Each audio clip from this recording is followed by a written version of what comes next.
যদি মই চকু দুটা বন্ধ কৰি ইয়াত বহো এই হলটোলৈ কোনোবা সোমাই আহিলে মই আপোনাক কৈ দিম যে কি ধৰণৰ মানুহ সোমাই আহিছে বিশ্বাস কৰক আপুনি যেতিয়া এই ধৰণে বহিব আপোনাৰ মগজুটোৱে বেছি কাম কৰিব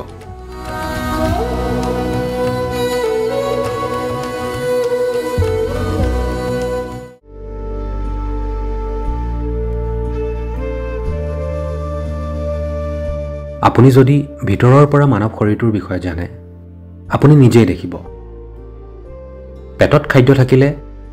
আৰু পেটটো খালী হৈ থাকিলে শৰীৰটো কেনে অনুভৱ হয় আপুনি দেখিব যেতিয়া আপোনাৰ পেটটো খালী হৈ থাকে আপোনাৰ শৰীৰটোৱে আৰু মগজুটোৱে উত্তমভাৱে কাম কৰে যদি আপোনাৰ পাচন তন্ত্ৰত নিৰন্তৰ খাদ্যৰ পাচন হৈ থাকে এক নিৰ্দিষ্ট পৰিমাণৰ শক্তি স্বাভাৱিকতেই তালৈ যায় গতিকে আপোনাৰ মগজু আৰু শৰীৰটোৱে উত্তমভাৱে কাম নকৰে যদি আপুনি আপোনাৰ পূৰ্ণ সম্ভাৱনাত উপনীত হ'ব বিচাৰে আপুনি আপোনাৰ শৰীৰ আৰু বিপাক্ৰিয়া এনে ধৰণে ৰাখিব লাগিব যাতে আপুনি যিয়েই খায়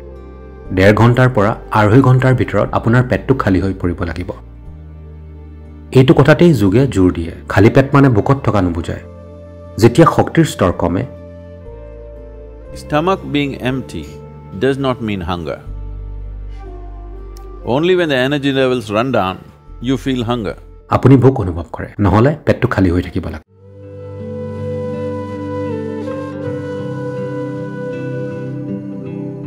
এই চুকটোত শিলৰ এটা ভাল মণ্ডপ বা পেভিলিয়ন আছে য'ত আমি আপোনাৰ বাবে এটা আদৰ্শ অফিচ স্থাপন কৰিছো চাপৰ চকী চাপৰ টেবুল বিশ্বাস কৰক আপুনি যেতিয়া এই ধৰণে বহিব আপোনাৰ মগজুটোৱে বেছি কাম কৰিব ভৰি নুকুচোৱাকে মই একো কব বা কোনো অন্বেষণ কৰিব নোৱাৰো অন্তত এটা ভৰি কুচাই থব লাগিব নহলে মোৰ মগজুটোৱে কেনে ধৰণে কাম কৰিব পাৰ্থক্যটো মই গম পাই যাম আপুনি যদি ই কেতিয়া কাম কৰে আৰু কেতিয়া কাম নকৰে পাৰ্থক্যটো গম নাপায় তেন্তে এইটো আপোনাৰ বাবে এটা গভীৰ সমস্যা ভৰি দুটা কুচাই মাত্ৰ অলপ দেৰি বহক আপোনাৰ মেৰুদণ্ড পোন কৰি ৰাখক আপোনাৰ অনুভৱ কৰাৰ ক্ষমতা হঠাৎ মই আপোনাক কৈছো যদি মই চকু দুটা বন্ধ কৰি ইয়াত বহো এই হলটোলৈ কোনোবা সোমাই আহিলে মই আপোনাক কৈ দিম যে কি ধৰণৰ মানুহ সোমাইছে হে সদগুৰু আপুনি এজন মহান যোগী কথাটো সেইটো নহয় আনকি আপোনাৰ ঘৰৰ কুকুৰটোৱেও সেইটো জানে নহয়নে হয়নে নহয় কোনোবা সন্মুখৰ দৰজাখনৰ ওচৰত থিয় হলে সোফাৰ তলত বহি থকা আপোনাৰ কুকুৰটোৱে জানে যে কোন আহিছে হয়নে নহয় এটা কুকুৰে যেটো গম পায় আপুনি গম নাপায় মই ক'বলৈ চেষ্টা কৰিছো যে এমিবাৰ পৰা মানুহলৈ এই সমগ্ৰ বিবৰ্তনৰ প্ৰক্ৰিয়াটো অতি জটিল আৰু প্ৰগাঢ় স্নায়বিক প্ৰক্ৰিয়া নহয়নে হয়নে নহয় মানুহ হিচাপে আপোনাৰ এটা জটিল স্নায়ু প্ৰণালী আছে যদি এটা কুকুৰে অনুভৱ কৰিব পাৰে আপুনিও অনুভৱ কৰিব পাৰিব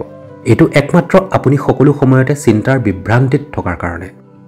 কাৰণ বেছিভাগ মানুহৰে প্ৰয়োজনীয় মনোযোগ নোহোৱা হৈ গৈছে কাৰণ তেওঁলোকে তেওঁলোকৰ পৰ্দা আৰু বস্তুত ৰঙৰ এটা কেলাইডোস্কোপ দেখি থাকে তেওঁলোকে সেই ক্ষমতা হেৰুৱাই পেলাইছে এটা কথা হ'ল এই মনোযোগটো ঘূৰাই অনা যোগৰ প্ৰতিটো মাত্ৰাই মনোযোগ এনে এটা স্তৰলৈ উন্নত কৰে যে ইয়াত থকা কোনো বস্তু আপোনাৰ নজৰৰ পৰা হেৰাই নাযায় প্ৰতিটো বস্তুৱে আপুনি অনুভৱ কৰিব লাগিব তেতিয়াহে আপুনি নিজকে এজন পৰিপূৰ্ণ মানৱ বুলি ক'ব পাৰে আপোনাৰ মনোযোগহীনতাক কিবা এটা অৰ্হতা বুলি গণ্য নকৰিব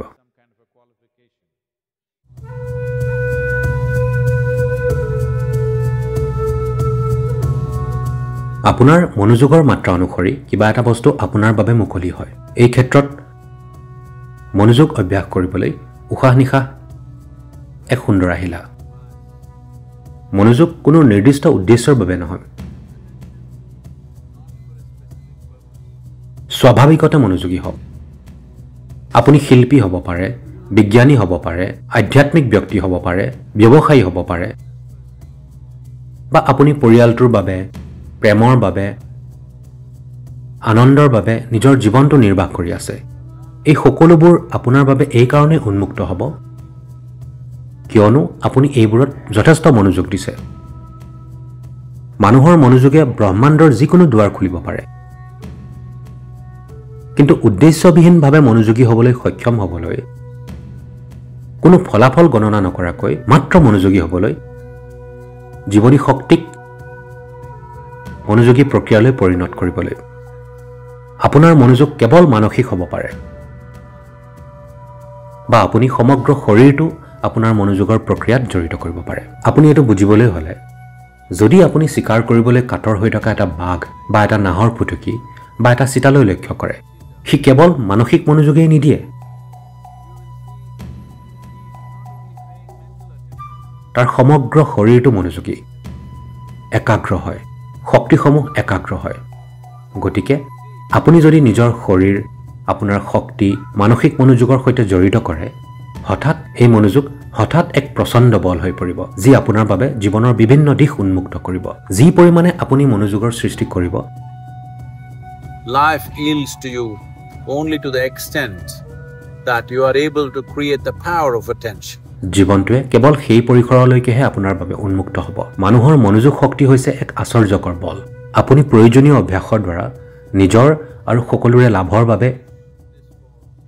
এই বল উন্মুক্ত কৰিবলৈ শিকিব লাগিব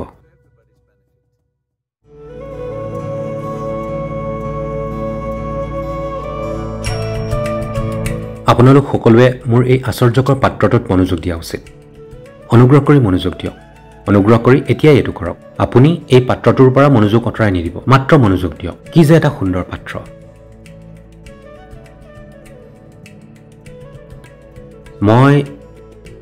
মই এতিয়া কোৱাৰ লগে লগে চাওক আপুনি সেই পাত্ৰটোৰ সৈতে থাকিব পৰা নাই এক মুহূৰ্ত এতিয়া ধৰি লওক আপুনি এই পাত্ৰটোৰ প্ৰেমত পৰিছে এতিয়া মই এই পাত্ৰটো লুকুৱাই দিলে আপুনি এটো চাব বিচাৰিব পাত্ৰটো জলৈকে যাওক কোনো কথা নাই পাত্ৰটো আপোনাৰ মনত চলি থাকিব এতিয়া আপোনাৰ মনটো এনে ধৰণৰ হ'ব কাৰণ আপুনি এইটোৰ সৈতে আবেগিকভাৱে জড়িত আপুনি পাত্ৰটোৰ প্ৰেমত পৰিলে আৰু এতিয়া আপোনাৰ মনটো নিৰন্তৰ তাতেই আছে গতিকে এইটোৱে হৈছে ভক্তি মনোযোগ দিয়াৰ ই এটা শক্তিশালী অনায়াস আৰু আনন্দময় উপায় আপুনি যদি কিবা এটাত মনোযোগ দিয়াৰ চেষ্টা কৰে আপোনাৰ মূৰৰ বিষ হ'ব কিন্তু আপুনি যদি কিবা এটাৰ প্ৰেমত পৰে এনেও আপোনাৰ মনোযোগ 100% তাত থাকিব আৰু আপোনাৰ মূৰৰ বিষ নহয় আপুনি পৰম আনন্দিত হ'ব এইটো হ'ল বুদ্ধি প্ৰয়োগ কৰাতকৈও মনটো ব্যৱহাৰ কৰাৰ এক বুদ্ধিয়ক উপায় এজন ভক্তৰ জীৱনটোৰ প্ৰতি সম্পূৰ্ণ বেলেগ দৃষ্টিভংগী থাকে ই বুদ্ধিমত্তাৰ এটা বেলেগ মাত্ৰা য'ত তেওঁ এনে বস্তু ঢুকি পাবলৈ সক্ষম যিবিলাক আন কোনেও অনায়াসে আনন্দৰে লাভ কৰাৰ কথা সপোনতো ভাবিব নোৱাৰে কাৰণ তেওঁ আবেগিকভাৱে জড়িত তেওঁৰ মনোযোগ হ'ল নিৰংকুশ আৰু আপুনি যতেই মনোযোগ দিয়ে যদি আপোনাৰ মনোযোগ নিৰংকুশ হয় জীৱনৰ সেই মাত্ৰা উন্মুক্ত হ'বই লাগিব ই ধৰা দিবই লাগিব কোনো বিকল্প নাই